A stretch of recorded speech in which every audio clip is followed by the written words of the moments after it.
Alors, dans cette vidéo, on va voir d'autres réactions des groupements fonctionnels. On commencera par la réaction des aldéhydes et des cétones. Alors, on commencera par la réaction d'oxydation des aldéhydes et des cétones. Alors, si un aldéhyde est oxydé, donc en présence d'un agent oxydant, on aura un acide carboxylique. Donc, comme on l'a dit, l'oxydation, il y aura plus de liaisons oxygène, comme on le voit ici. Et s'il y a plus de liaisons oxygène, on va obtenir tout simplement un acide carboxylique. Pour une cétone, il va y avoir aucune réaction parce que tout simplement, toutes les liaisons du carbone sont occupées.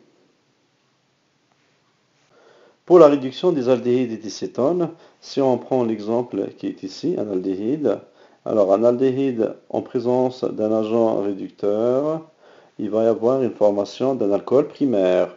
Alors comme on l'a dit, une réduction, il va y avoir une perte de liaison oxygène, une formation d'une autre liaison hydrogène. Dans ce cas, il va y avoir une formation d'un alcool primaire. Si une cétone est réduite, donc en présence d'un agent réducteur, on va perdre une liaison double, ici une liaison oxygène, et on va obtenir une liaison simple d'oxygène, une formation de liaison H. Donc dans ce cas, il va y avoir une formation d'un alcool secondaire. Voyons maintenant avec les réactions des acides carboxyliques.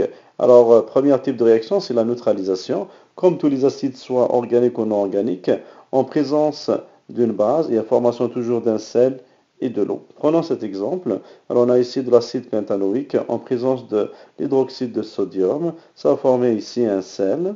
Alors, le Na, ici, vous avez le Na+, qui va prendre la place de H. Et ensuite, il y a formation, bien sûr, du H2O, HOH ou bien H2O. Donc ici, ça va nous donner un sel qui est le pentanoate de sodium. Un autre type de réaction qu'on a déjà vu, c'est la réaction d'estérification, ça veut dire formation d'ester. Alors, comme on a dit, un ester est formé à partir d'un acide carboxylique et d'un alcool. Alors, c'est une réaction d'estérification ou bien aussi une réaction de substitution. Alors ici, le R' de l'alcool, le groupe alkyle de l'alcool, va prendre la place de H et le H prend la place de R'. Alors ça va former une molécule d'eau. Donc là, l'estérification, il y a toujours une formation des molécules d'eau à partir d'un acide carboxylique et d'un alcool. Et on voit bien ici l'ester avec le groupement fonctionnel COOR. Nous allons voir maintenant les derniers types de réactions organiques, les réactions des esters et des amides. Dans ce cas, on a deux types de réactions. En fait, c'est la même, c'est le milieu qui va changer. C'est l'hydrolyse acide et l'hydrolyse dans un milieu basique. Alors, si on prend par exemple un méthylpropanamide, donc un amide, en présence de l'eau, il va y avoir une hydrolyse, il y a une coupure de liaison à ce niveau, il va y avoir formation de l'acide propanoïque et de méthylanamine. Ça veut dire que il va y avoir formation de l'acide d'origine et l'amine d'origine, comme on l'a dit dans les cours précédents. Donc un amide, c'est un dérivé d'un acide carboxylique provenant d'un acide carboxylique, bien sûr, comme c'est un dérivé, plus l'amine. Maintenant, dans le deuxième cas, c'est une hydrolyse qui est basique, dans un milieu basique en présence de chaleur. On voit ici un ester, donc ça peut être de l'huile, un acide gras, qui va être hydrolysé en présence d'une base. Alors, dans ce cas, on va avoir tout simplement un butanoate de sodium, donc un sel. Alors ici, la liaison va être coupée à ce niveau. Et il va y avoir le Na qui va s'attacher à l'oxygène. Et donc, ça va donner un sel. Plus l'éthanol qui est l'alcool d'origine. Comme vous le voyez ici, c'est l'éthanol. Donc ici, c'est une réaction importante. On va voir après au laboratoire. En fait, on l'appelle aussi la réaction de saponification. C'est à la base de la fabrication du savon. Voyons maintenant avec des exemples comment prédire les produits d'autres réactions organiques.